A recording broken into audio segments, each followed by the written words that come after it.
Hari ini kita bicara tentang Minggu Kebangkitan, Minggu Paskah.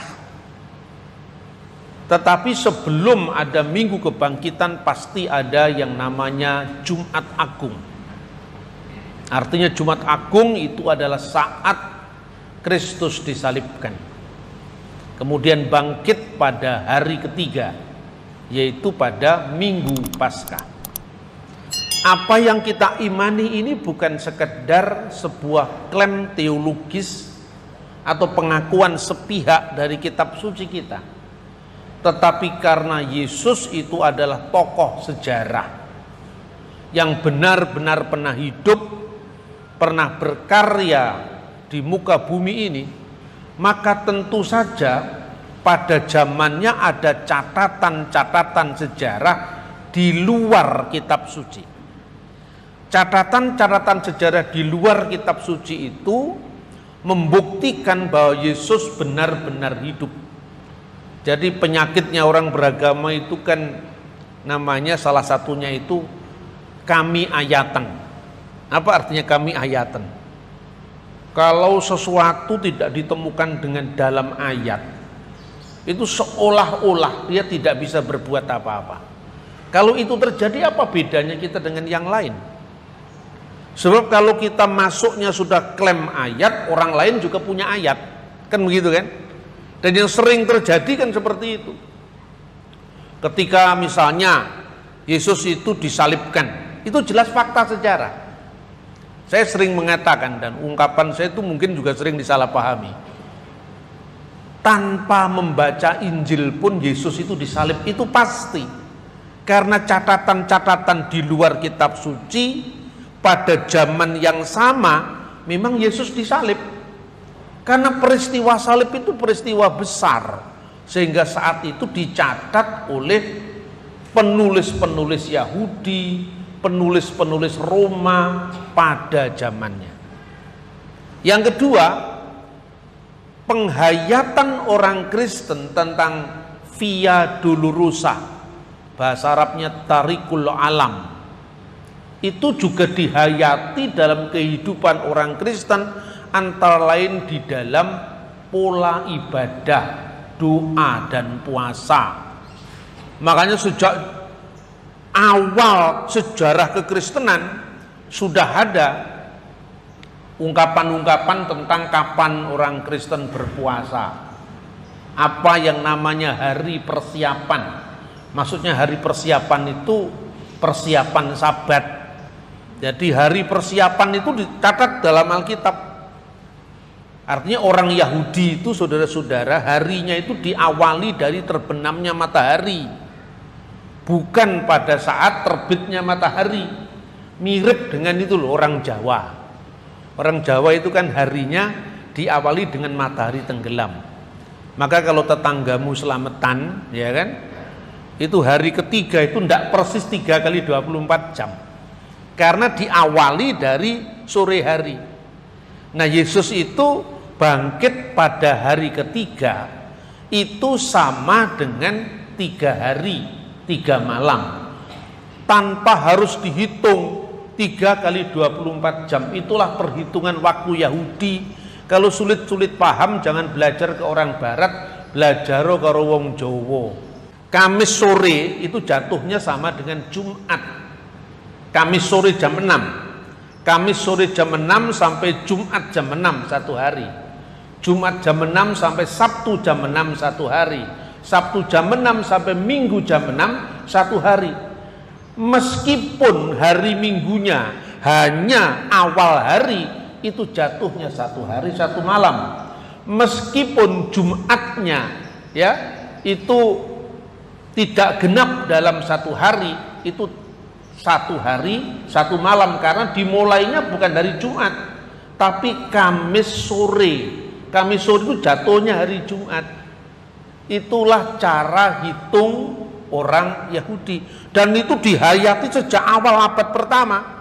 Buku yang pertama mencatat, ini catatan sejarah ya, mengenai kenapa orang Kristen harus menghayati Jumat Agung atau hari persiapan, itu ditulis tahun 90 Masehi. tatkala Rasul Yohanes masih hidup di kota Efesus, dan Rasul Yohanes itu menulis Injil Yohanes, surat 1-2 Yohanes itu di Efesus. Ada 4 kitab yang ditulis, 5 kitab ya, Injil Yohanes, surat 1, 2, 3 Yohanes, dan kitab Wahyu, yang mencatat tentang hitungan gereja kuno mengenai Jumat Agung, hari persiapan itu, buku yang namanya Didake. Nah, Didake itu bukan Alkitab, yang nulis sendiri juga tidak ngomong itu Alkitab. Itu adalah buku pelajaran agama terkuno di dunia. Ya. Yang kedua, catatan tentang bagaimana gereja merayakan hari-hari sengsara Kristus sampai kebangkitannya. Itu juga disinggung ya di dalam buku yang berjudul Martirion Polikarpi, kemartiran Polikarpus. Polikarpus itu adalah muridnya Rasul Yohanes, dan Rasul Yohanes anak Zebedius itu muridnya Yesus. Bagaimana kisahnya? Suatu saat Polikarpus itu ditangkap dari rumah doanya oleh perwira Romawi, lalu dia diangkut dengan keretanya menuju ke tempat di mana perwakilan dari prokurator Roma itu sudah menunggunya. Terus kemudian perwira Romawi ini tidak tega dengan Polikarpus, karena sudah tua, jalannya sudah bungkuk. Kenapa Anda tidak mau kerjasama dengan saya? Kan tidak menyulitkan kamu. Apa sulitnya kamu membakar dupa di depan patung kaisar dan menyebutnya kaisar sebagai Dominus et Deus, Tuhan dan Allah? Diam saja Polikarpus sampai mereka datang di tempat di mana prokurator Romawi, perwakilan prokurator Romawi itu hadir. Wahai orang tua, apakah engkau tidak bisa memperbaiki nasibmu sendiri dengan mengatakan, dengan menyangkal Yesus itu Tuhan? Apa sulitnya? Apa jawaban Polikarpus?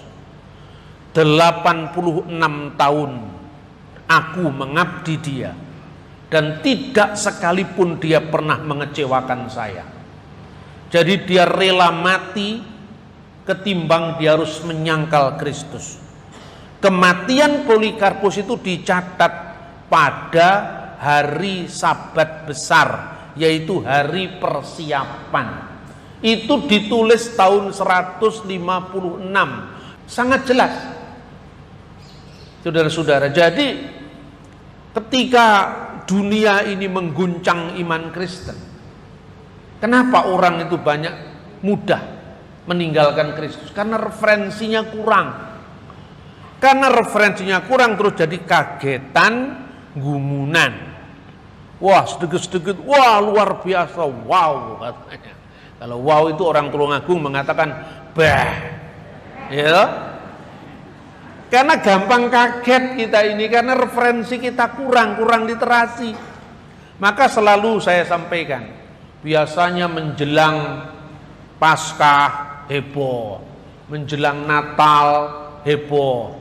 Kalau menjelang Natal hebohnya Yesus tidak mungkin lahir tanggal 25 Desember gitu kan, karena musim dingin heboh. Itu menjadi kehebohan tahunan. Yesus itu tidak mungkin mati disalib, misalnya heboh lagi. Itu ritual tahunan. Setiap tahun kita menghadapi itu. Dan biasanya kita orang Kristen mengadu ayat. Makanya kami ayatan. Sebab apa? Orang lain yang menyangkal salib juga punya ayat. Kalau ayat diadu dengan ayat, akhirnya terus jadi tukaran. Tidak selesai. Makanya saya katakan, sudahlah. Kamu kalau saya bacakan Alkitab saya, kowe ya ora percaya. Mergo kowe ngarani kitabku palsu kan itu kan. Lah kalau nanti saya ngutip ayatmu malah iso mlebu penjara karena penodaan agama. Sekarang tak tutup Alkitabku, tutupen kitabmu wani ora. Yesus disalib ora? Disalib, itu fakta sejarah. Nah, saya ingin kalau Kristen memelihara hari-hari terakhir kesengsaraan Kristus lewat puasa, doa ya. Makanya ada praktek puasa dan praktek menghayati Via Dolorosa dari abad pertama Masehi, seperti tertulis dalam buku Didache tadi. Tetapi juga ada catatan sejarah. Lah kenapa Yesus pernah hidup di muka bumi, masa tidak ada catatannya? Ketika gereja menekankan bahwa yang disalibkan pada masa pemerintahan Pontius Pilatus, apa artinya? Jelas kapan dia disalibkan, pada masa siapa, kaisarnya siapa, wali negerinya siapa, jelas sekali namanya Pilatus wali negerinya. Dan itu tercatat dalam dokumen sekuler, artinya dokumen di luar gereja. Apa intinya? Ini kita mulai Jumat Agung dulu, nanti sampai kita bicara Minggu Paskah. Seorang penulis Romawi namanya Cornelius Tacitus. Dia menulis tahun 90 Masehi. Yesus disalibkan 14 bulan Nisan tahun 33 Masehi. Sekarang dihitung 90 dikurangi 33, berapa tahun? 57 tahun. Proklamasi dari kita sekarang berapa? Tahun 45 sampai tahun 2022, lebih dari 70 tahun. Kok kue percaya? Wis 70 tahun luwih kok percaya? Wah, nek catatane, Pak. Di mana catatannya? Proklamasi kami bangsa Indonesia dengan ini menyatakan kemerdekaan Indonesia. Jelas Jakarta 17 Agustus 1945 atas nama bangsa Indonesia, Soekarno Hatta. Wis enek catatane. Koran-koran di zaman Jepang ada catatannya. Lah, matinya Kristus sampai fenomena kebangkitan Yesus itu catatannya di luar Alkitab juga ada. Mula rasa ngrungokne wong wis waca Alkitab tok cukup.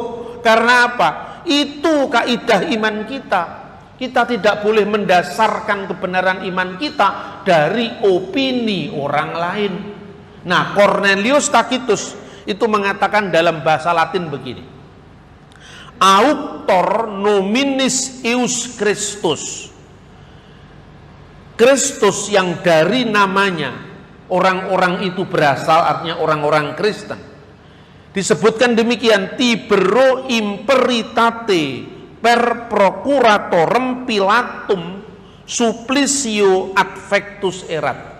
Telah disalibkan pada masa Kaisar Tiberius di bawah prokurator kita Pontius Pilatus. Di tahun 90 itu saya catatan menunggu. Jadi tidak usah kita bingung ketika nanti kalau tetangga sebelah mutar kaset khotbah yang isinya provokatif, tidak usah didengarkan. Besok dirungokne, ya toh? Saya selalu mengatakan sesungguhnya Yesus tidak disalib sekarep mulah, sekarep wis. Rah disalib yo wis ben puas seneng wis. Terus lek dijak ngombe kopi ae wis ra usah ngomong-ngomong ngono. Bapak ndak siap dialog lho, bukan dari itu monolog. Lah kowe maksa ayat kok. Engko lek aku nanggapi ayat aku malah mlebu penjara wegah. Karena apa? Negeri ini masih tebang pilih dalam penegakan hukum. Contohnya, sama-sama terbukti di depan pengadilan melakukan tindak pidana penodaan agama. Kenapa Yahya Waloni dihukum 5 bulan? Tapi Muhammad KC dihukum 10 tahun? Ini tidak masuk akal. Maka orang Kristen jangan kita ikut terbawa arus. Kita bisa menegakkan kebenaran kita tanpa harus menghujat orang lain. Maka kalau orang lain mengatakan mereka tidak membunuhnya dan mereka tidak menyalibnya, melainkan yang disamarkan bagi mereka. Terus tak takon, wis sampun Pak, ya wis lah, wis karep-karepmu. Lah aku orang ngono gitu loh. Karena apa? Ini harus hati-hati, kita harus pintar membaca tanda-tanda zaman, gitu kan? Ya, memang selama dunia ini tidak adil, kekristenan itu selalu terpojokkan.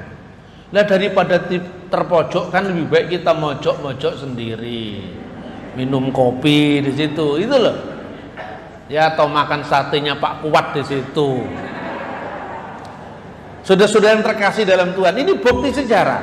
Jadi itu artinya tentang kematian Kristus. Fakta sejarah. Makanya kalau kita mengedarkan yang disalibkan pada masa pemerintahan Pontius Pilatus, jelas bukan hanya dia. Sejarawan Yahudi yang namanya Flavius Josephus menulis tahun 95 Masehi. Pada zaman itu ada seorang bijaksana yang namanya Yesus. Itu pun kalau boleh disebut manusia, sambil ngejek dia. Karena orang Kristen memiliki keyakinan bahwa Kristus itu Tuhan lebih daripada manusia. Dia suka membuat perbuatan-perbuatan ajaib katanya. Ini sejarawan Yahudi. Dalam bukunya Sejarah Kuno Bangsa Yahudi, buku ke-18. Jelas kan rujukannya? Kemudian diteruskan, dia mengumpulkan murid-muridnya, baik dari kalangan Yahudi dan bukan Yahudi. Dicek dari Alkitab. Yesus menyembuhkan seorang perwira di Kapernaum. Dia bukan Yahudi kan? Yesus memiliki murid ya yang namanya Yohana istri Kusa, seorang pejabat saat itu. Yesus menyembuhkan seorang wanita di Siro Fenisia, wilayah Sidon, wilayah Libanon, bukan Yahudi. Dan juga orang-orang Yahudi, khususnya dari 12 muridnya dan dari 70 muridnya yang lain.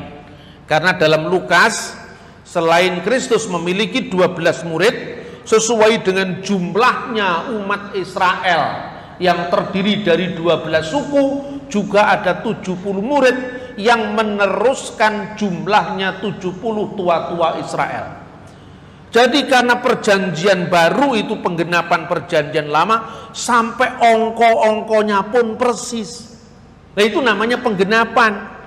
Kalau tidak genap ya berarti bukan penggenapan, ini genap. 12 suku Israel, ada 12 murid, 70 tua-tua Israel, ada 70 murid kan itu kan. Nah 70 murid itu antara lain siapa? Kalau 12 murid kan disebutkan namanya satu-satu. Kalau 70 murid tidak semuanya. Salah satu yang disebutkan misalnya seorang murid yang berjalan dari Yerusalem ke Emmaus namanya Kleopas. Itu kan murid kan? Nah, itu jelas apa yang dikatakan Yosefus terbukti sesuai dengan kitab suci. Dia telah melakukan perbuatan ajaib, mengumpulkan muridnya baik dari orang Yahudi maupun bukan Yahudi. Meskipun prioritas pertama dahulu adalah Yahudi, baru bukan Yahudi. Makanya ketika Kristus mau naik ke surga, dia mengatakan kamu akan jadi saksiku di Yerusalem, pusatnya Yudaisme, pusatnya Israel. Yudea meluas ke provinsinya. Samaria, kenapa Samaria?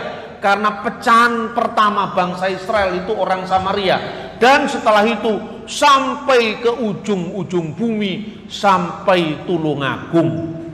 Nah itu saudara-saudara. Jadi ada semua prioritasnya. Kemudian dia mengatakan begini, ini masih Yosefus ya, mungkin saja dia adalah Kristus. Karena apa? Dia telah disalibkan pada masa pemerintahan Pontius Pilatus. Kata disalibkan itu dia memakai kata stauro, sampai mati.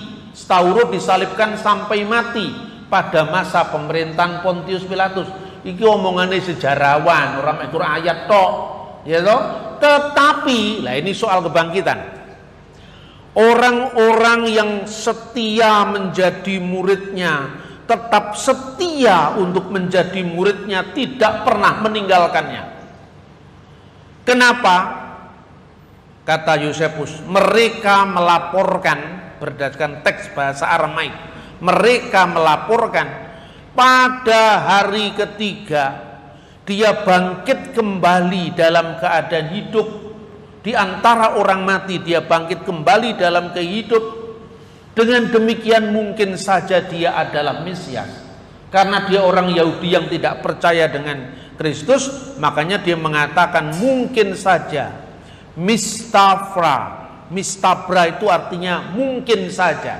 Mistabra de Messiha itauhu, mungkin saja dia adalah Mesias. Catatan, artinya apa? Sejak abad pertama tidak ada yang meragukan bahwa benar-benar pertama ada seorang yang disalibkan namanya Yesus pada masa pemerintahan Pontius Pilatus, kaisarnya namanya Tiberius. Satu. Kedua, orang-orang yang mengikuti dia tadi namanya Kristen. Kenapa Kristen? Karena autor nominis eus Christus. Karena dari kata Kristus maka muncul kata Kristen, pengikut Kristus. Clear. Jadi pengikut Kristus namanya Kristen dari awal. Ya. Kemudian dikatakan orang-orang ini mestinya kan gurunya sudah mati disalib. Mestinya kan gurunya itu sudah mati. Kenapa masih ada orang-orang ini? Itulah sebabnya kata Yosefus, orang-orang yang disebut Kristen sampai hari ini masih ada. Karena masih ada. Kenapa masih ada? Bukankah gurunya sudah mati? Itu karena mereka dihidupi oleh pengalaman kebangkitan Yesus dari antara orang-orang mati. Jadi ini fakta sejarah bahwa nanti pada abad ketiga Masehi ada aliran sesat namanya Basilides. Menurut Basilides, Yesus tidak benar-benar jadi manusia. Jadi karena tidak benar-benar jadi manusia, ini namanya aliran Gnostik. Gnostik itu dari kata gnosis. Gnosis artinya ngelmu, bukan ilmu, ngelmu. Katanya orang Jawa, ngelmu ki ora angel yen wis ketemu. Ngelmu. Ngelmu itu esoteric knowledge, ilmu rahasia yang mengatakan Yesus tidak benar-benar jadi manusia. Karena apa? Tidak mungkin dia lahir karena tidak jadi manusia kok. Tidak mungkin ada silsilahnya karena nggak jadi manusia kok. Makanya kelompok ini namanya Gnostik, berkembang jadi Doketisme. Doketisme itu muncul abad kedua. Tokohnya namanya Markion. Dari kata apa? Dokein, tampaknya dia manusia. Dia serupa dengan manusia, tapi dia bukan manusia. Tampaknya. Jadi Yesus itu tidak benar-benar lahir, tidak benar-benar hidup di muka bumi. Itu yang sejak zaman Rasul Yohanes ditentang dalam 1 Yohanes pasal 4 ayat 1-2. Dikatakan apa? Siapakah antikristus itu? Kita harus menguji roh. Setiap roh yang tidak mengaku Yesus telah datang sebagai manusia, hanahu Mesiha Dagala, itulah Al-Masih Dajjal. Jadi Al-Masih Dajjal itu bukan bahasa Arab asli, itu pinjaman dari bahasa Aramaik, bahasa Suryani, bahasa Aramaik yang dipakai Kristus sehari-hari. Itu menyebut Mesiha Dagala. Mesiha artinya Al-Masih, Dagala artinya peniru Al-Masih, peniru atau pelawan. Makanya dalam Matius pasal 24 ayat 24 diterjemahkan dalam bahasa Yunani pseudo Kristos, yang artinya apa? Kristus tiruan, Kristus palsu. Sementara di dalam 1 Yohanes pasal 2 ayat 18 diterjemahkan anti Kristos, yang artinya pelawan Al-Masih, pelawan Kristus. Iki abad pertama wis ana sing ngene iki. Kemudian abad kedua berkembang jadi aliran yang namanya Doketisme, tokohnya Markion. Karena Markion lihat, loh, ini Injil Matius kok ada silsilahnya Yesus. Diawali dengan Biblos Genesios, artinya inilah buku generasi, the book of generation, Jesus Christ, the son of David, the son of Abraham. Sefer Toledot Yesua Hamasia ben David ben Abraham. Ben itu artinya bin, bukan bahasa Jawa ben kapok, bukan. Makanya kita ini wis wajar-wajar lah, nggak usah terlalu sok tinggi-tinggi, nggak usah. Yang penting khotbah itu dipahami oleh semua orang yang mendengarkan. Amin.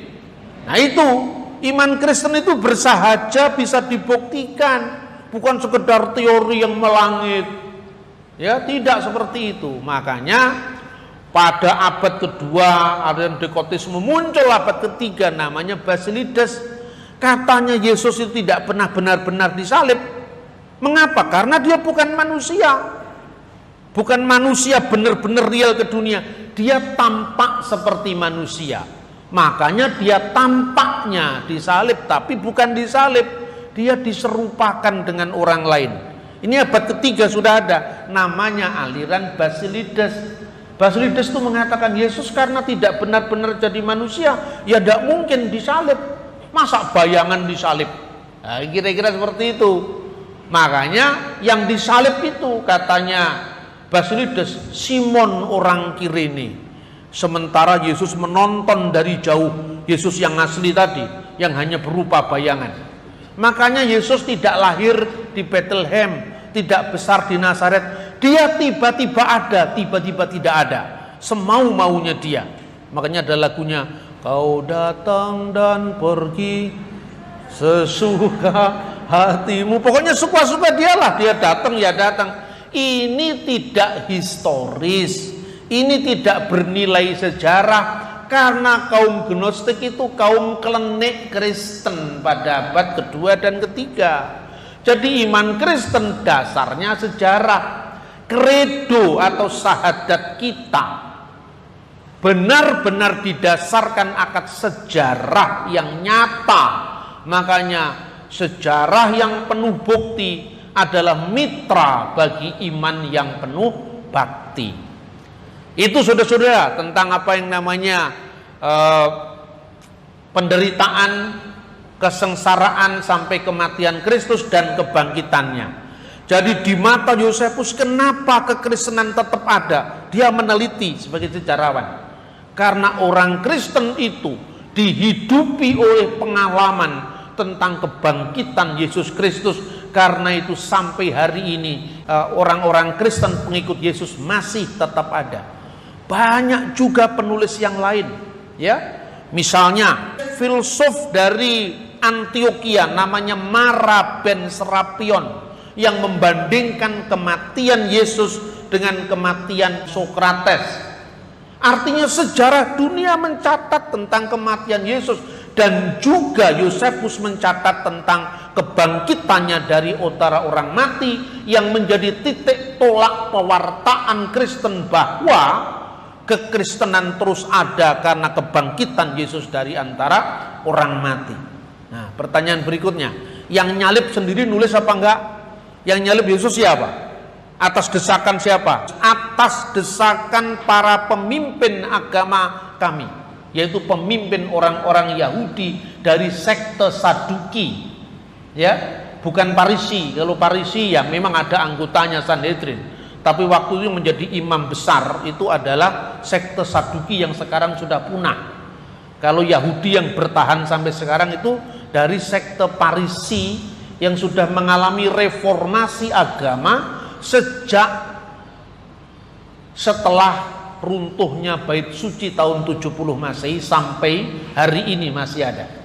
Atas desakan para pemimpin agama kami, maka dia telah disalibkan di masa pemerintahan Pontius Pilatus sampai mati.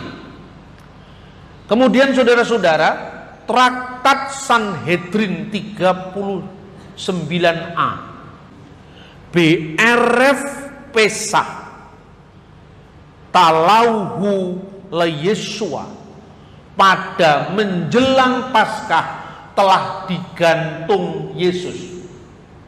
Kenapa orang Yahudi tidak mengatakan stauro atau salib? Karena hukuman salib tidak ada pada orang Yahudi. Yang ada di rajam batu, ya. Tetapi karena kasus Yesus ditangani oleh Roma, maka akhirnya Yesus disalibkan pada masa pemerintahan Pontius Pilatus. Maka sampai hari ini orang Yahudi memiliki, khususnya Yahudi-Yahudi yang polemik. Banyak Yahudi yang bukan polemik itu lebih terbuka ya dalam dialog dengan iman Kristen. Kaum polemikus Yahudi itu menyatakan Kristus itu sebagai apa? Yesus hatalui, Yesus yang digantung. Jadi clear, ini fakta sejarah. Tidak usah dibantah dengan keyakinan tentang wahyu. Kalau wahyu kan bagi sing percaya, sing ora percaya itu Wahyu Sutrisno, Wahyu Suhendro, ya kan? Jadi kita fair, makanya saya dari awal jangan kami ayatan saja. Kalau kami ayatan kita kalah, karena apa? Yang punya kekuasaan itu lebih besar nanti kalau kita ngutip kitabnya orang, dianggap penodaan agama. Tapi kalau mereka mengutip kitab kita sendiri semau-maunya kan itu kan, makanya kita ambil jalan yang aman. Itulah yang saya namakan ilmu yang tertinggi, yang oleh orang Tulungagung disebut S3. S3 itu tegasnya sluman, slumun, selamat. Nah, itu saudara-saudara. Sluman, slumun, selamat, menang tanpa ngasorake, degdoyo tanpa aji, ngeluruk tanpa bolo, mangan tanpa sego sing diabet. Ya kan? Aman semuanya, saudara-saudara. Nah, yang terakhir sekarang, kapan Yesus itu bangkit? Hari pertama minggu itu. Hari pertama itu Yom Rishon bahasa Ibrani. Yom Rishon atau Yom Echad, hari pertama. Dari kata Echad menjadi bahasa Arab Ahad. Karo wong Tulungagung ditambahi akad pon, akad kliwon, akad legi, sing nambahi wong Jawa. Ya, Yom Echad. Yang kedua namanya Yom Seni bahasa Ibrani, itu Yaumul Isnin bahasa Arab. Terus jadi bahasa Indonesia hari Senin. Yaumus Salasa, hari Selasa bahasa Arab, itu dari bahasa Ibrani. Yom Selisi, Yom Revi, hari Rabu, Yaumul Arba'ah. Yom Khemisi, ya, hari Kamis bahasa Arab, Yaumul Kamis. Karena hari yang keenam itu digunakan untuk kumpul umat Islam, makanya disebut Yaumul Jum'ah, hari untuk berjamaah. Baru yang terakhir Yaumul Sabt atau Yom Sabat, hari Sabtu. Hari-hari kita ini juga diambil dari bahasa Arab. Arabnya sejajar dengan bahasa Ibrani, bahasa kitab suci kita. Nah, berarti Yesus itu bangkit pada hari pertama minggu itu. Makanya sejak saat itu orang Kristen memiliki perjamuan suci, perjamuan kudus yang biasanya dilakukan Kisah Rasul pasal 20 ayat 7. Pada hari pertama minggu itu, ketika kami memecah-mecahkan roti, itulah saat Yesus mengadakan perjamuan malam terakhir. Itu harinya hari Kamis, makanya disebut Kamis Putih. Jadi gereja melestarikan itu hari per hari sebelum Yesus disalibkan dan bangkit pada hari Minggu. Mulai dari hari Sabtu ketika Yesus datang ke rumah Lazarus, membangkitkan dia dari antara orang mati dan mengatakan, barang siapa percaya kepadaku, dia tetap hidup walaupun dia sudah mati, karena ada keselamatan bagi setiap orang yang percaya kepadanya. Kemudian Minggu Palma dielu-elukan. Kemudian Rabu itu Rabu mata-mata. Kenapa? Karena Yudas Iskariot menyelinap di antara orang-orang yang akhirnya memberi uang 30 keping perak mengkhianati Yesus. Lalu Kamis ketika Yesus mengadakan perjamuan malam bersama para muridnya. Di rumah siapa? Di rumah Maria ibunya Yohanes yang disebut Markus. Dan sekarang sejak tahun 1948 ditemukan arkeologinya gereja terkuno di dunia, yaitu di Cenacle atau di ruang perjamuan atas, ruang perjamuan malam yang disebut ruang atas di kota suci Yerusalem. Sejarah arkeologi meneguhkan kebenaran kitab suci.